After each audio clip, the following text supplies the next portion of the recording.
कहानी की शुरुआत होती है कुछ अमेरिकन फौजियों से जो दुश्मन के इलाके में घुसकर एक मिशन को अंजाम दे रहे थे। जल्द ही उन्होंने मेन टारगेट को खत्म किया और वहां से निकलने का प्लान बनाने लगे, लेकिन अब तो चारों तरफ से दुश्मन उनके ऊपर हमला कर रहे थे। इस सब में उनके एक साथी की मौत भी हो गई। दुश्मन इतने ज्यादा हैं कि जीतने का कोई चांस नहीं। फौज ने तुरंत हेडक्वार्टर से मदद मांगी और तभी कुछ ऐसा हुआ जिसने सबके होश उड़ा दिए। एक लाल रंग की रोशनी आसमान में फैल गई और अजीब सी मशीन दिखने लगी। फौजी इस मशीन को देखकर हैरान रह गए। तभी उस मशीन ने अपने एक वार से ही फौजियों के सारे दुश्मनों को मार गिराया। आसमान का रंग अब सफेद हो गया और चारों तरफ बिजलियां चमकने लगी। बिजलियों की वोल्टेज इतनी ज्यादा थी कि उसने सभी फौजियों को अपनी तरफ खींच लिया। वहाँ एलियंस ने उन पर कुछ एक्सपेरिमेंट किए। एक्सपेरिमेंट्स के दौरान फौजियों को अपनी पुरानी जिंदगी नजर आने लगी, वो सभी लड़ाइयाँ जो उन्होंने लड़ी थी। कुछ वक्त के लिए उस पूरी टीम को बर्फ में जमा दिया गया और मशीन के बंद होते ही सारे फौजी बर्फ से बाहर आ गए।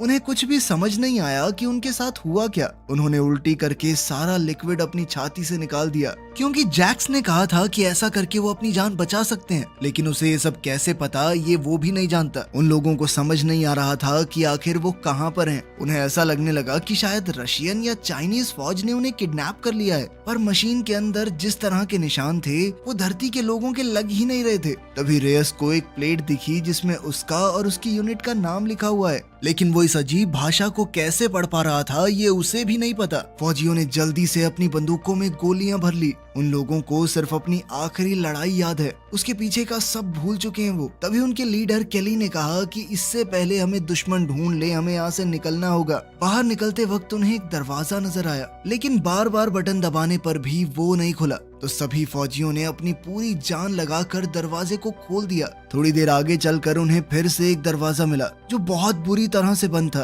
तभी रोडी ने नोटिस किया कि वहाँ पर वेंट्स हैं और रेयस को सीधा इसकी तहकीकात करने भेज दिया। रेयस मुंह में लाइट दबाए वेंट को पार करता हुआ काफी आगे पहुंच गया। वो रोशनी का पीछा करता हुआ सीधा आगे बढ़ता गया। तभी उसे एक दूसरी वेंट का दरवाजा मिल गया और अब वो उसे खोलकर आगे बढ़ गया। उसके कहने पर बाकी की टीम भी वेंट के अंदर घुस गई। थोड़ी आगे जाने पर उन्होंने देखा कि दरवाजों पर कुछ निशानियां बनी हुई थी। ये सब देखकर ऐसा लग रहा था मानो कोई जानबूझकर उन्हें वहां पर लाना चाहता हो। ये सारा रास्ता किसी भूल भुलैया से कम नहीं था। फौजियों को ऐसा लगने लगा कि वो पानी के नीचे किसी जेल में फंस चुके हैं। तभी उन्हें कुछ अजीब अजीब आवाजें आने लगी और वो लोग उसकी जांच करने के लिए आगे निकल पड़े। आगे जाने पर उन्हें जमीन पर खून के निशान दिखाई दिए। इसका मतलब था कि ये जगह जानलेवा है। थोड़ी और आगे बढ़ने पर उन लोगों को धुआं नजर आया और धुएं के बीच थी कुछ लाशें जिनके सर नहीं थे। केली गिब्स और रियस के साथ अंदर गया तो उसे एक और डेड बॉडी लटकी हुई मिली, जो कि एक अजीब से टेबल से लटकी हुई थी। वहीं पर एक जिंदा औरत भी मौजूद है जिसके हाथों में हथकड़ियां थी। उस औरत का नाम है रावी। उनमें से कोई भी उसकी भाषा समझ नहीं पा रहा था। फौजियों ने एक लीवर खींचा ताकि वो उस लड़की को छुड़ा सके। तभी एक भयानक एलियन अचानक से गिब्स के सामने आ गया और अपने बड़े पंजों से उस पर वार करने लगा और इस तरह उसे पिछले कमरे में फेंक दिया। नैश एक अजीब सा हथियार ढूंढने लगा। तीनों लोगों को पास से ही आवाज सुनाई दी और वो तुरंत अपने दोस्तों की मदद के लिए भागे और दनादन फायरिंग शुरू कर दी। उन आम गोलियों का एलियन के ऊपर कुछ खास असर नहीं हुआ और एलियन ने उन तीनों फौजियों को एक ही वार में गिरा दिया। जब केली ने गोली चलाने की कोशिश की तो एलियन ने तुरंत उसका हथियार छीनकर उसे गले से पकड़ लिया। एक पल के लिए वो उसे घूरने लगा, फिर उसे भी दूर फेंक दिया। जब एलियन ने जैक्स नाम के फौजी पर हमला किया तो नैश ने उस अजीब हथियार को रोडी को थमा दिया। रोडी आखिर में उसे एक्टिवेट करने में कामयाब हो गया और एलियन पर गोलियां चलाकर उसे गिरा दिया। फौजियों को लगा कि एलियन मर गया और वो उसके पास चले गए, लेकिन फिर वो एलियन अचानक से दहाड़ने लगा। तभी रावी ने आगे बढ़कर उस पर गोली चलाई और उसे सच में मार दिया। इसके बाद रावी ने कुछ ऐसा कहा जो दूसरों को समझ नहीं आया और फिर वहाँ से चली गई। जब बाकी सब ने उसका पीछा किया तो पता चला कि गिब्स अब मर चुका है। तभी एक और एलियन वहाँ आ गया। केली उस पर धड़ाधड़ गोलियां चलाने लगा और सबको भागने के लिए कहा। एलियन ने अपनी लेजर गन से फायर किया और रावी को जख्मी कर दिया। जल्द ही कुछ दूसरे मॉन्स्टर्स का एक ग्रुप उस एलियन के पीछे आ गया और उन्होंने भी फायरिंग शुरू कर दी। केली ने रावी की मदद की और सब लोग भाग गए। एक लड़ाई शुरू हो गई जिसमें दोनों तरफ से लगातार फायरिंग होने लगी। सोल्जर्स जल्दी से अगले कॉरिडोर में जाके छुप गए और रोडी ने मौका देखते ही एक लीवर खींचकर दरवाजा दरवाजा बंद कर दिया। केली ने एक छुरा दरवाजे और दीवार के बीच में अटका दिया ताकि एलियन उसे खोल ना सके। फिर उसने जैक्स से कहा कि जल्दी से रोडी के साथ जाओ और बाहर निकलने का रास्ता ढूंढो। एलियन उस दरवाजे पर जोर लगाने लगा, जिसके बाद फौजी समझ गए कि ये ज्यादा देर तक नहीं टिक पाएगा। जैक्स और रूडी तारों के जंजाल से होते हुए ऊपर चढ़ने लगे। रियस ने बाकी टीम को कहा कि वो उन दोनों के पीछे जाएं और खुद एलियन का ध्यान भटकाने के लिए वहीं रुक गया। जैसे ही दरवाजा खुला, रियस ने पहले एलियन को गोली मार दी और दरवाजा दोबारा बंद हो गया। लेकिन अब सारे मॉन्स्टर्स अंदर घुस चुके हैं। रियस भी तुरंत अब उस होल की तरफ भागने लगा। जैसे ही वो वेंट तक पहुंचा तो एक एलियन उसका पैर पकड़कर उसे बाहर खींचने लगा और बेरहमी से उसे मार दिया। दूसरे मॉन्स्टर ने अंदर झांका तो रूडी ने उसका सर उड़ा दिया। टीम ने वहां से निकलने का रास्ता ढूंढ लिया और कुछ लोहे की बीम्स को हटाकर एक रूम में घुस गए। जिसके बाद केली ने रोडी से पूछा कि तुम्हें ये एलियंस का हथियार चलाना कैसे आता है, लेकिन रोडी को कुछ भी याद नहीं था। जैक्स रावी के घाव की देखभाल करने लगा, लेकिन रावी ने कहा कि वो ठीक है। उसकी बातों को केली ने ट्रांसलेट करना शुरू कर दिया क्योंकि उसे रशियन आती थी। फिर उसने बताया कि ये मॉन्स्टर्स असल में एलियन हैं। उसने ये भी बताया कि हम सभी लोग एक स्पेसशिप के अंदर हैं। इसी बीच एलियंस रेस के शरीर के टुकड़े कर रहे थे और फिर वो एक डिवाइस के जरिए उसकी यादों को देखने लगे। इस तरह उन्होंने सब कुछ जान लिया जो सिर्फ टीम के मेंबर्स को पता था। रेस की यादों को देखने के बाद एलियंस ने एक खास डिवाइस को एक्टिवेट किया। उधर रावी ने फौजियों को बताया कि जिसका चेहरा निशानों से भरा हुआ है ना, वही है उन एलियंस का लीडर। उसने ये भी बताया कि दीवारों पर मोशन सेंसर लगे हैं और ये एलियन मजे के लिए सिर्फ हमारा शिकार करना चाहते हैं। अगले कमरे में एक पुल था जो कि एक बहुत गहरी खाई के ऊपर बना था। उसके आसपास हजारों लाइटें चमक रही थी। जैक्स ने उन्हें ध्यान से देखा तो पता चला कि वो बल्ब नहीं बल्कि कैप्सूल हैं, जिनके अंदर लोगों के शरीर बंद हैं। रॉबी ने उन्हें स्लीपर्स कहा और जोर दिया कि हमें जल्दी से आगे बढ़ना होगा। कुछ देर बाद टीम एक हैंगर जैसे कमरे में पहुंची जहां काफी सारे कंटेनर्स थे। रावी ने बताया कि ये कंटेनर्स उस सामान से भरे हैं जो एलियंस ने धरती से चुराया था। रोडी को ये सोचकर अजीब सा लगा कि एलियंस अटैक क्यों नहीं कर रहे।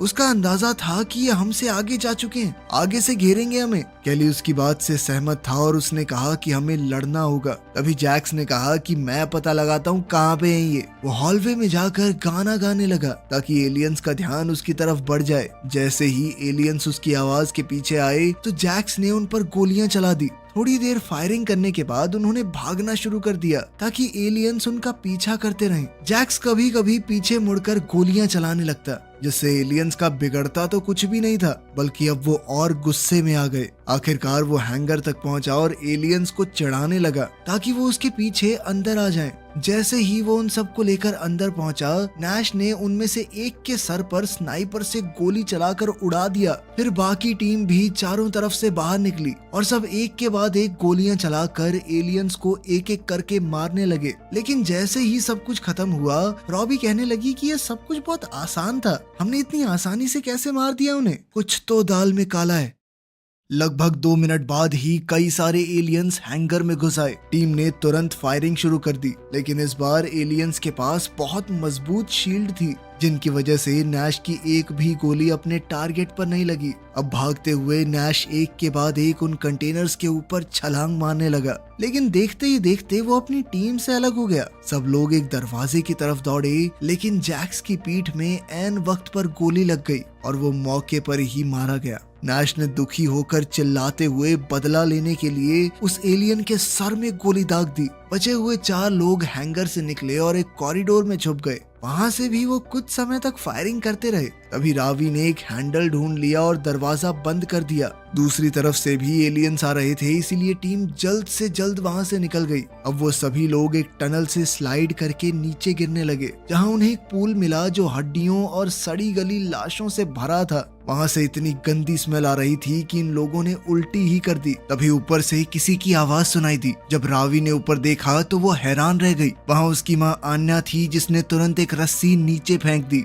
रावी उसे पकड़कर ऊपर चढ़ गई और माँ बेटी ने एक दूसरे को गले लगा लिया। बाकी फौजी भी रस्सी से ऊपर चढ़ने लगे और केली ने आन्या की यूनिफॉर्म देखकर पहचान लिया कि वो एक रशियन फौजी है। आन्या सभी सेंसर्स से बचते बचाते सभी लोगों को कॉरिडोर के रास्ते से ले गई। उसने उन्हें फ्लोर में एक हैच दिखाया, जहां से सब बेसमेंट में उतरने लगे। जिसके बाद आन्या ने दरवाजा लॉक कर दिया। आन्या ने बताया कि मुझे तो याद भी नहीं मैं कब आई थी यहाँ पर, लेकिन उसने अंदाजा लगाया कि 20-30 साल तो हो चुके हैं इस शिप में मुझे। तभी फौजियों को समझ आया कि रावी तो मतलब इस स्पेसशिप में ही पैदा हुई है। साथ ही आन्या ने बताया कि इन एलियंस ने धरती पर हमला किया था। इंसानों ने कई साल पहले स्पेस में अपना एक ड्रोन भेजा था, उसमें एक मैप था ताकि अच्छे एलियंस को धरती पर बुलाया जा सके, लेकिन ये मैप मिल गया खतरनाक एलियंस को और उन्होंने उसका इस्तेमाल करके धरती पर हमला कर दिया। सबसे पहले उन्होंने दुनिया के सबसे बड़े बड़े मिलिट्री स्ट्रैटेजिस्ट्स को किडनैप कर लिया, उनके दिमाग से मशीन्स को कनेक्ट करके उनकी सोच और युद्ध के तरीके सीखे।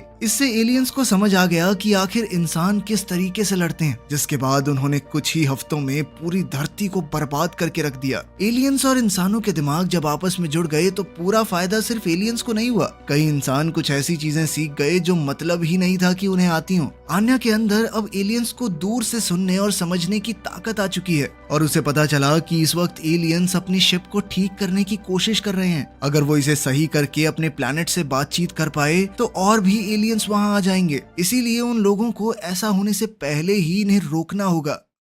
रावी के पिता ने ही एक बार रिएक्टर को खराब किया था, जिस वजह से सिस्टम फेल हुआ और वो लोग जाग पाए, लेकिन उनकी पूरी टीम उस मिशन में मर गई। इसीलिए अब आन्या को उन सब की मदद चाहिए। पूरी टीम ने फैसला लिया कि अब वो भाग तो नहीं सकते, तो अब उन्हें लड़ना होगा। वो आन्या के साथ मिलकर एक प्लान बनाने लगे। अंदाजा है कि इस जहाज में अब सिर्फ 24 एलियंस बचे हैं। उनका कमांड सेंटर सबसे ऊपर वाले फ्लोर पर है, जहाँ सबसे ज्यादा सिक्योरिटी भी है। वेंट्स के जरिए वहां तक पहुंचा तो जा सकता है, लेकिन उन एलियंस को तुरंत उनके आने का पता चल जाएगा। किस्मत से आन्या के पास काफी सारे बम थे। अब वो सभी रेंगते हुए वेंट्स के जरिए टॉप डेक तक पहुंच गए। रूडी और केली ने फैसला लिया कि वो एलियंस का ध्यान भटकाएंगे, जबकि नैश और आन्या के साथ बाकी औरतें बम सेट करेंगी। आन्या ने केली को एक चुराई हुई चीज दी जो उसे शील्ड बनाने में मदद करेगी। टीम अब जल्दी से 2 हिस्सों में बट गई। नैश की टीम कमांड सेंटर के ऊपर बैल्कनी में पहुंची, जहां से वो एलियन गार्ड्स को देखते हैं। दूसरी तरफ केली और रॉबी एक कॉरिडोर में जाते हैं, जहां उन्हें खून से सना हुआ सेंसर मिला।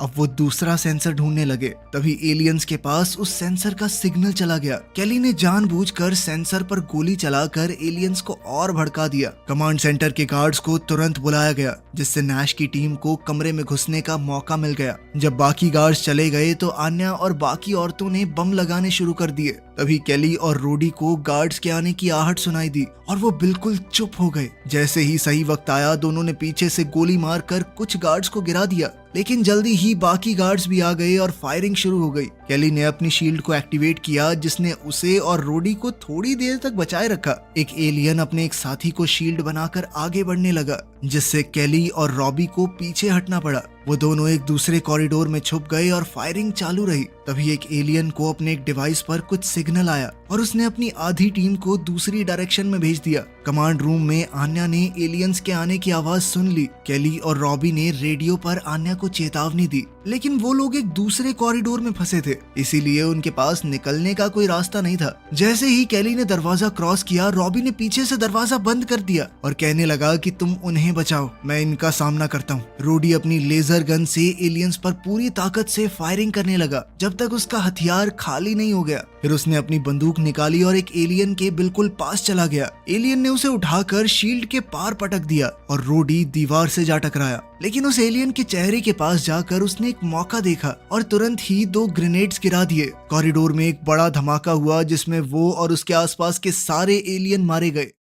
एलियंस की दूसरी टीम कमांड रूम तक पहुंच गई, जहां बचे हुए इंसानों ने तुरंत फायरिंग शुरू कर दी। शुरुआत में तो उन्होंने कुछ एलियंस को गिरा दिया, लेकिन थोड़ी देर बाद ही और भी एलियन वहां आ गए और इस बार वो बहुत सारी शील्ड्स लेकर आए थे। तभी अचानक एक बड़े से एलियन ने फायरिंग करके आन्या को जख्मी कर दिया। ये देखते ही रावी चीख उठी, माँ, और नैश को उसे खींचकर वहां से ले जाना पड़ा। जब रावी ने देखा कि आन्या मरते मरते भी बम का रिमोट निकालने लगी, तो वो समझ गई कि अब सब कुछ खत्म होने वाला है। उन बमों के एक्टिवेट होते ही एक जबरदस्त धमाका हुआ, जिसमें पूरा कंट्रोल रूम, रिएक्टर और उसके आसपास के सभी एलियंस उड़ गए। कॉरिडोर में नैश ने देखा कि और भी एलियंस आ रहे हैं। उसने रावी को एक हैच में छुपा दिया और खुद उनका ध्यान भटकाने के लिए जोर जोर से चिल्लाने लगा। अब एलियंस उसका पीछा करने लगे, लेकिन किसी को भनक भी नहीं लगी कि रावी भी वहाँ पर है। नैश भागते हुए एक ऐसी जगह पर फंस गया जहाँ से आगे जाने का रास्ता ही नहीं था। एलियंस ने उसे हर तरफ से घेर लिया और नैश ने गोली चलाकर जितनों को मार सके उतनों को मार गिराया। वो सोचने लगा कि क्या उसे भी अपने बम एक्टिवेट कर देने चाहिए, लेकिन वो अभी तो मरना नहीं चाहता था। उसने अपनी बंदूक उठाई और धड़ाधड़ फायरिंग करने लगा। जब सब कुछ शांत हो गया तो रावी हैच से बाहर निकल आई, लेकिन तभी उसने देखा कि एक एलियन बिल्कुल उसके पास ही खड़ा था। इसी बीच केली एक कमरे में पहुंचा जहां बहुत सारे इंसान सेल्स के अंदर बंद थे और वो उसे आवाजें लगा रहे थे कि हमें बचाओ। केली जैसे ही पलटा तो एक एलियन ने उसके सर पर वार करके उसे बेहोश कर दिया। बेहोशी में केली एक सपना देखने लगा जहां उसकी बेटी धरती पर पूरी तरह खुश थी, लेकिन तभी एलियंस ने उसे किडनैप कर लिया। जब केली की आंख खुली तो वो एक सेल के अंदर बंद था। उसकी बगल में रावी भी थी जिसने उसे बताया कि बाकी सभी लोग मारे गए। तभी एक एलियन कमरे में आया। वो केली को गले से पकड़कर दीवार पर मारने लगा और उसे खींचता हुआ एक अजीब सी टेबल तक ले गया जहां उसे उल्टा लटका दिया। एलियन ने एक ब्लेड निकाला, लेकिन तभी उसे कुछ आवाज सुनाई दी। नैश उस टेबल के अंदर ही छुपा हुआ था। सिर्फ एक गोली से उसने एलियन को मार दिया। अब दोनों तुरंत कॉरिडोर से निकले और रास्ते में जितने भी एलियन आए उन्हें गोलियों से उड़ाते गए। जल्द ही वो एलियंस की बनाई हुई जेल तक पहुंचे और केली ने उन्हें खोलकर सभी इंसानों को आजाद कर दिया। तभी अचानक काफी सारे मॉन्स्टर्स आ गए और नैश अपनी लेजर गन से उन पर फायर करने लगा। जब सारे लोग निकल गए तो फौजियों ने दरवाजा बंद कर दिया और रावी के साथ भाग गए, लेकिन एलियंस अभी भी उनके पीछे थे। अब सब लोग एक दीवार के पीछे छुपकर गोलियां बरसाने लगे, लेकिन अब उनकी गोलियां खत्म हो रही थी। नैश ने अपनी बेल्ट उठाई जिसके अंदर ग्रेनेड ही ग्रेनेड थे और केली ने तुरंत दरवाजा बंद कर दिया ताकि धमाका उन तक ना पहुंचे। नैश दूसरे दरवाजे के पास जाकर बैठ गया और जीत की खुशी मनाने लगा। तभी अचानक एक ब्लेड ने उसका सीना चीर दिया। एलियंस का लीडर कमरे में घुस आया था। केली ने तुरंत रावी से कहा कि भागो और खुद उस एलियन का ध्यान अपनी तरफ खींचने लगा। एक ब्लेड फाइट शुरू हुई और एलियन उसे बार बार गिराने लगा। कभी उसे छत पर दे मारता, कभी शील्ड से धक्का देता। फिर एलियन अपनी तलवार लेकर केली के पीछे दौड़ने लगा। केली ने आखिरी मोमेंट पर दरवाजा बंद कर दिया। वो एलियन उसी में फंस गया और उसके शरीर के 2 टुकड़े हो गए। जल्द ही केली और रावी को बाहर निकलने का रास्ता मिल गया, जिसके बाद उन्होंने देखा एक पूरी तरह से तबाह हो चुकी धरती को। अगर वीडियो पसंद आई तो लाइक कर देना, चैनल को सब्सक्राइब कर देना। मिलते हैं अगली वीडियो में।